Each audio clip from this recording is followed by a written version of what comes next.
Sea Turtle Inc. is a non-profit organization with a three-tiered mission that focuses in on the conservation, education, and rehabilitation for all sea turtle species that swim through the Gulf of Mexico. We're extremely fortunate to be able to see 5 of the 7 species found worldwide right in the Gulf right behind us. And those 5 species will include the Kemp's Ridley, the Atlantic green, the loggerhead, the leatherback, and the hawksbill sea turtles. We do have 3 of those 5 species on site for y'all to enjoy today, and they will be located around either corner of our amphitheater directly behind us in our resident tank area. We're able to do all of this amazing work because of our founder, Ms. Isla Fox-Letcher, who is lovingly referred to as the Turtle Lady of South Padre. She was coined this nickname because she took in any sick or injured sea turtle that needed assistance and rehabilitated them out of her own backyard. She founded us in 1977 out of that same backyard, where we remained until 1999, when we moved to our sea turtle hospital that used to be at the front of our complex. For the time being, it is under construction, so we have a temporary hospital set up for y'all to see our 4 Atlantic green sea turtles we are treating. The entrance to that temporary hospital will be located to the right of Cowgirl's tank out towards the parking lot under that green army tent. In 2018, we expanded further with the build of our education museum here, and hopefully by the end of this year, we're able to invite all of y'all back to come and enjoy the world's largest enclosed sea turtle hospital that will allow us to provide the most up-to-date and absolute best care for all of our patients. In any given year, our rehabilitation team can see anywhere from about 50 to 100 turtles coming in needing our assistance for a variety of reasons. The most natural response as to why a turtle might strand is from predation, as sea turtles have both land and sea predators that can include foxes, coyotes, raccoons, opossums, birds, crabs, fish, and sharks. With having so many predators, they have a couple different forms of defense mechanisms, with the first being a form of camouflage known as countershading. Countershading allows that sea turtle to camouflage in with both the ocean floor and the sky due to the top parts of their shell, head, and flippers being much darker than their underbelly. Now, if this camouflage does not work, that sea turtle might either swim away as fast as they can, or they'll turn their hard shell towards that predator's mouth to knock them off their feet and give them a chance to swim away. Now, on the off chance they do strand on our shores, we'll normally see them come in with wounds to their carapace and plastron, and even sometimes a missing flipper or more. Thankfully, sea turtles are fairly adaptable and can survive missing 1 or 2 of their flippers out in the wild, and a majority of our residents are able to showcase that. We do have one very special resident, Miss Allison, who stranded in 2005 as a post-hatchling and is photographed in the palm of our staff member's hand above. Allison stranded missing 3 of her 4 flippers, so we knew immediately she would live the rest of her life here with us at Sea Turtle Inc. We quickly began working on a way to allow Allison to lead the most normal life possible, and shortly after her arrival, we came up with the idea of a prosthesis that would extend out past her shell to allow her to regulate her depth and navigate that tank as easily as possible. Her prosthetic has adapted over the years, as she's gotten a little bit bigger than when she first arrived, and at the moment it'll clip to the side of her shell and extend out past. We do take it off every single afternoon, and Allison goes into a more shallow tank where she's able to take a break from wearing the prosthetic while also still being able to get the oxygen that she needs throughout the night. About 1 in 5 turtles will strand for entanglement or marine debris issues, and this is because while they're extremely beautiful, they're not very intelligent. Their brains are only about the size of the tips of our thumbs, or even just the size of a grape, so they don't quite comprehend how that fishing line, fishing net, or household item can truly pose a threat to them. When a turtle comes in with entanglement, we'll normally see fairly deep wounds around the entanglement site, as well as the possibility of broken bones or loss of circulation to that flipper. Alongside their normal treatments with antibiotics and rest, we'll also treat them with cold laser therapy or warm honey massage treatments to help speed up that recovery process, as well as help reintroduce blood flow into that flipper. Marine debris is a little bit more offhand, as sea turtles have keratinized spikes known as papillae that line their esophagus. This papillae prevents them from regurgitating or throwing up any of the food they have ingested at any point in time. So any turtle comes in with ingestion of marine debris, we get to play a fun little waiting game. During that waiting game, that turtle is in an isolation tank, as they normally come in with very little energy as well as a little appetite. Now this is because they have certain amounts of plastic just sitting in their stomach, causing them to have a false sense of fullness. During this time, we are offering them a variety of foods to help entice that appetite to come back, so they're able to push all of that plastic through their system. Once their system is cleared of that marine debris, we are able to relocate them onto our hospital floor for all of y'all to see and enjoy, and we will continue to monitor them until they're able to be released. Now, a majority of all of the turtles that have come into our facility in the last couple of months have been coming in due to the jetties here on the island. For those of y'all that don't know, jetties are long lines of rocks that line our shipping channels and are a fantastic food source for the Atlantic green sea turtles, as they are covered in one of their favorite foods, algae.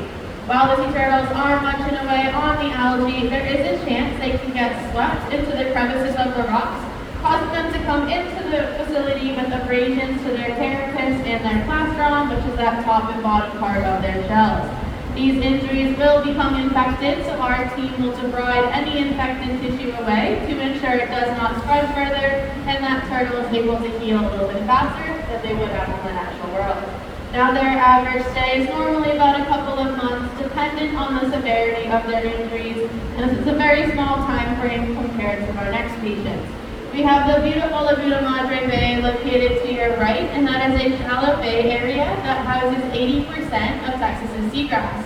So the majority of the time, Atlantic green sea turtles will migrate in from all over to enjoy our seagrass beds, but it does leave them in the way of a propeller possibly striking through their shells. These injuries are fairly serious and can take anywhere from a couple of months all the way up to a full year to properly heal. But even then, that turtle will have damage to its shell for the remainder of its life. Our resident loggerhead Poppy was struck in the rear of her shell prior to coming here at Sea Turtle Lake. Where Poppy was struck caused her to lose full use of the rear flipper that she does have, as well as giving her a fairly severe case of bubble butt. Bubble butt occurs because as the keratin that makes up that beautiful coloration on their scutes or scales on their shell was growing over the wound as it healed, air got trapped underneath and was unable to escape. This has left Poppy with some buoyancy issues, so you might notice her rear end is a little bit higher than her front end. To help offset that buoyancy issue, we have placed wigs on the rear of her shell so she's able to regulate her depth as necessary to get up and get that oxygen. Now, because sea turtles are reptiles, they'll eventually shed those scutes on their shell, and the wigs will fall off with it, needing to be replaced, which was why Poppy was deemed non-releasable. Now, all 6 of our resident sea turtles have been deemed non-releasable, as they would not be able to survive out on their own in the wild, but that is just not the case for our patients. Our rehabilitation team works extremely hard day in and day out, and I'm proud to say that they have about a 90% success rate all of the turtles that come through our hospital doors.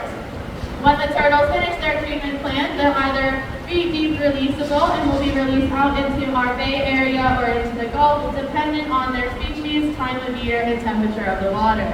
Due to us seeing so many Atlantic greens throughout the year, during our warmer summer months, we'll release them right into our bay area so they can access that foraging ground. However, during our colder winter months, we'll release them into the Gulf as it's a little bit warmer than our bay area. Now, this is a video from our cold sun release we had in 2021 after we saw 5,556 sea turtles come into our hospital doors after an excessive cold front that lasted about 8 days. We were extremely thankful for the entire community that came together and helped us out, and we were able to get all of our survivors back out into the wild via the shipping vessel that had this cute little turtle slide that not only brought us a lot of joy, but made it a little bit easier to get those bigger ones back out into the ocean. Now, lastly, we do have a conservation team that's just as important as our rehabilitation team. During the months of April all the way through August, the coast of Texas down into northern Mexico Mexico, is home to the smallest and most critically endangered species of sea turtles to catch at least nesting locations. This species will only get to be about 2 feet in length and upwards of 100 pounds when they reach full adulthood, and they'll nest a little bit differently than other sea turtle species. Instead of coming up in the darkness of night to lay their nests, they'll actually come up during the day on very windy days, kind of like today, so that their tracks and their scent is swept away with the wind, so there's a less likely chance of a predator following that mama up to their nest. Our conservation team, alongside a handful of volunteers and interns, will be out patrolling our beaches here on the island, as well as over in Boca Chica, looking for these females as they make their way out of the water, up to the high tide line, straight to the dunes to dig their nest.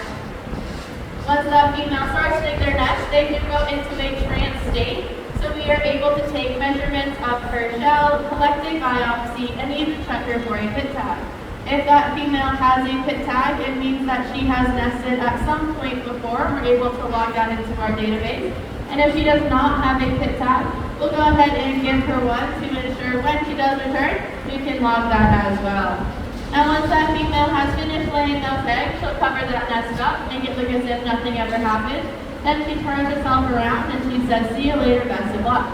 Sea turtles have no parental role whatsoever in the lives of their hatchlings, as one female can lay 1 to 3 nests with an average of 100 eggs in each nest. So due to us being able to drive on our beaches as well as predators here on the island, our conservation team is going to step in to ensure the safety of those babies. Once that mama has made their way back out into the ocean, we'll carefully excavate and relocate those eggs to our protected corral area where we can monitor them during their 45 to 55-day incubation period. At this point, we are watching what we call intake coil, meaning all of those hatchlings will emerge from that nest at the exact same time and go into a frenzied state like the video above. This frenzied state occurs because they have about 24 hours worth of energy stored up to get them from their nest into that open ocean habitat they need to survive in. So once our conservation team collects as much data as they possibly can from each individual hatchling, as well as count the amount that has emerged from that nest, we're going to go ahead and bring them to our shoreline to do what we call as imprinting. I know I mentioned that a sea turtle's brain is fairly small, but they do have magnetite in their brain that allows them to tap into the Earth's magnetic field to utilize GPS.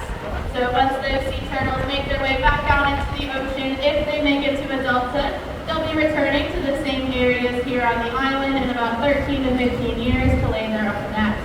Now this past nesting season we thought was going to be much smaller than last year. However, the joke was on us as the turtles had a completely different idea than our numbers did.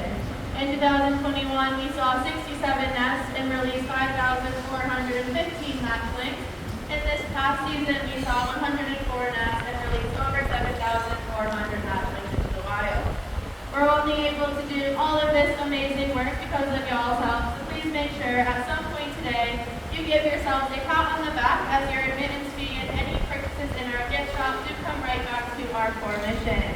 Now there are some other ways that y'all can help out, and the best way to get everyone in your family involved, regardless of age, is to help by keeping all of our communities a little bit cleaner than you might have first found them. You can also head aside to a good pal named Mel Pop, and he can assist you with a symbolic adoption of a resident patient hatchling or nest to further our conservation and rehabilitation efforts. And then lastly, and most importantly, if you can take anything away from this turtle talk, it would be our stranding hotline. This number is available to y'all 24/7, so whether it's 10 a.m. or 3 a.m., and don't worry, you will not question what you're doing at 3 a.m. on our beaches. But if you come across a sick or injured sea turtle that you think needs our assistance, please give that number a call. A team member will be sent out to ensure that turtle is brought into our facility and has the absolute best chance of survival. A little bit of incentive for y'all on that one is if you find the sea turtle, you get to name the sea turtle, and that's why we have names like Olaf and Blizzard in our hospital right now. But with that, if anyone has any questions, I'll be more than happy to answer them down here for the next couple of minutes. But if not, thank y'all so much for coming in. Have a great rest of your day. Thank you.